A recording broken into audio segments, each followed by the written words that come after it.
Good afternoon. Happy Valentine's Day.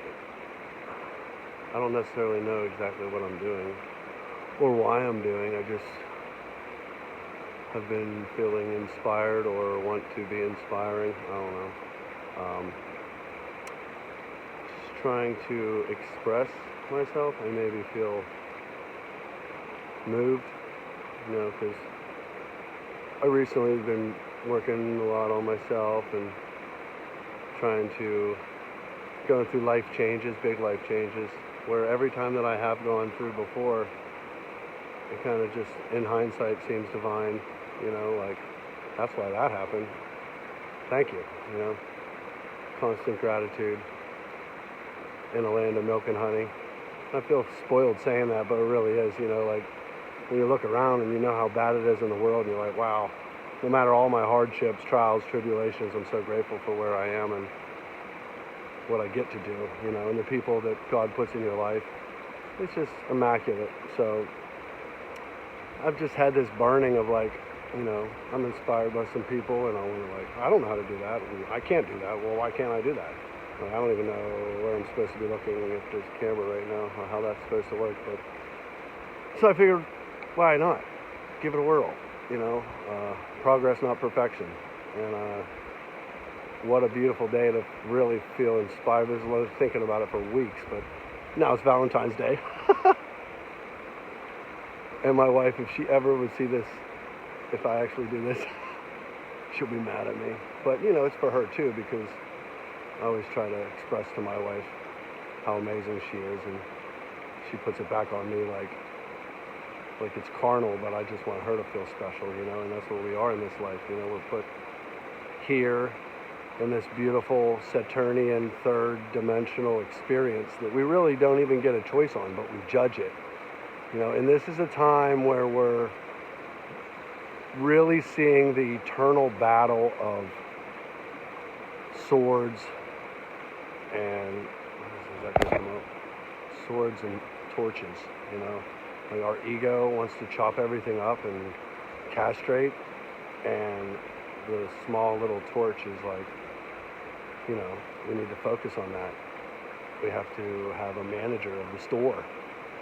And they can't be, the bad king, and they can't be taking over and taxing people, but overtaxing people. But you gotta have that flame burn for the people that are trying to keep warm. I imagine that the people that don't fill other people's cups are abusing the people that fill theirs, and to go through a life through inspiration out of divinity and love, because we're all blessed to be here, and for us to acknowledge God's, there's people in this world that are just not receptive to positivity. Why? Good morning, how are you?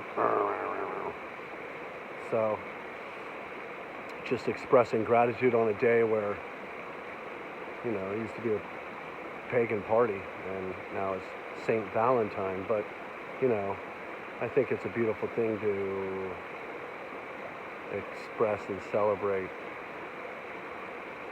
true love and marriage, the divinity of marriage is a blessing. And if we all could believe in that one little commandment of the sanctity of marriage, it helps us get through this.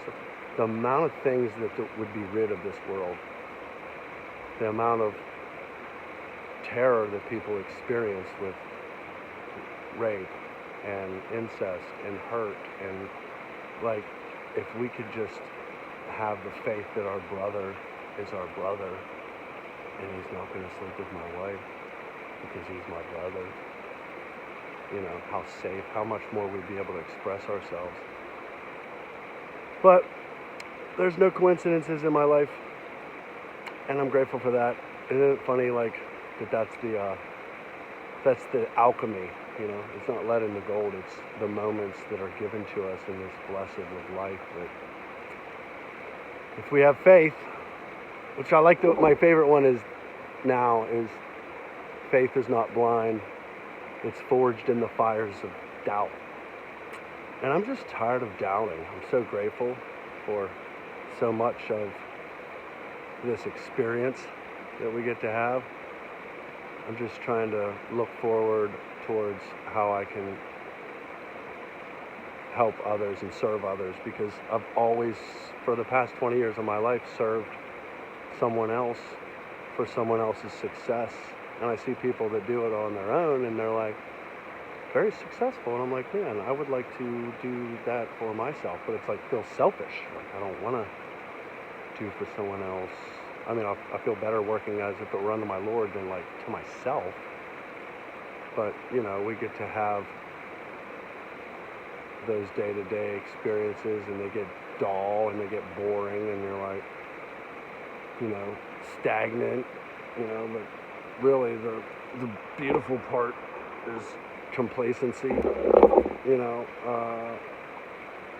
so easy to remember to always strive for progress, or not so easy, you know, like, but we get stagnant and then we don't grow, and our true growth comes from those trials and tribulations, being uncomfortable, you know, is the truth of who actually you are, you know, before the world tells you who you are, something like that. I don't know. Like, a friend of mine inspired me to start taking notes, because I would always have thoughts and have ideas, and they did that, and I was like, I started to take the notes, and then it just started to flow. It wouldn't stop, and you're like, you know, you think of something that, I have plenty of grandfatherisms and fatherisms that, you know, your dad or grandfather always tell you, but when you think of something on your own, you're kind of like, thank you for that, you know, like, pass it on. But, yep, just trying to express here, right now, on the snow moon that's full and supposedly a portal, where we, like, can't tell the difference between that true purpose and the ego. And I always would like to hope I have no ego, but my wife thinks otherwise. But I love her the same. And I'm grateful for that relationship, to be exact opposites with your partner in life. Iron sharpens iron. Rough times in Babylon. So, with that being said, I hope everybody has a lovely Valentine's, and they move onward and upward. Many blessings.